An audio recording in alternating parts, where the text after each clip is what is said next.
Why do so many Christians struggle with Christ's simple teachings? It is striking and troubling that people can spend decades faithfully attending church, serving in ministries, or performing religious duties, yet still miss the essence of Christ's message. The core of Christ's teaching is not complicated. It can be summed up in two commands. 1. Love the Lord your God with all your heart, soul, and mind. 2. Love your neighbor as yourself. Everything else flows from these two principles. The nature of true love. In John 3:16, Christ defines love as self-giving. For God so loved the world that he gave his only begotten Son.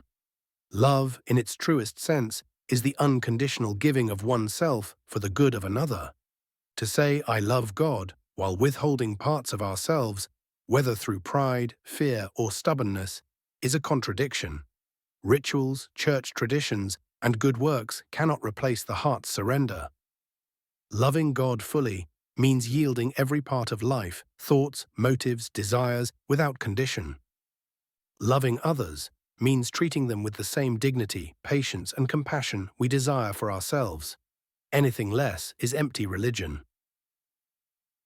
Why the disconnect? So why do many Christians miss this? Several reasons appear throughout history and human behavior. 1. Tradition over truth.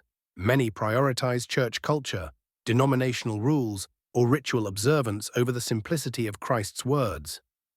2. Intellectual faith without transformation. People may know doctrine in theory, but never let it reshape how they treat others. 3. Self-centered religion. Some seek God for blessings, security, or social belonging, rather than for genuine relationship and surrender. 4. The hardness of the human heart. True love demands humility and sacrifice, things human pride resists. What would change if Christians lived this out? If even a fraction of those who call themselves Christians truly embodied love your neighbor and do unto others, society would look drastically different. Based on historical and sociological insight, the ripple effects would be immense. 1. Personal and social life. Peace in relationships, violence, abuse, racism, and hatred would diminish. Trust and cooperation. Communities would flourish in honesty and mutual care. Equal dignity. No group would be despised or marginalized. 2. Economic systems. Fairness in work. Just wages, safe conditions, and ethical business would replace exploitation. Generosity. Those with more would gladly help those with less. Integrity.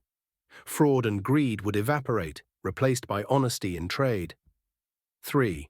Politics and law. Empathetic laws.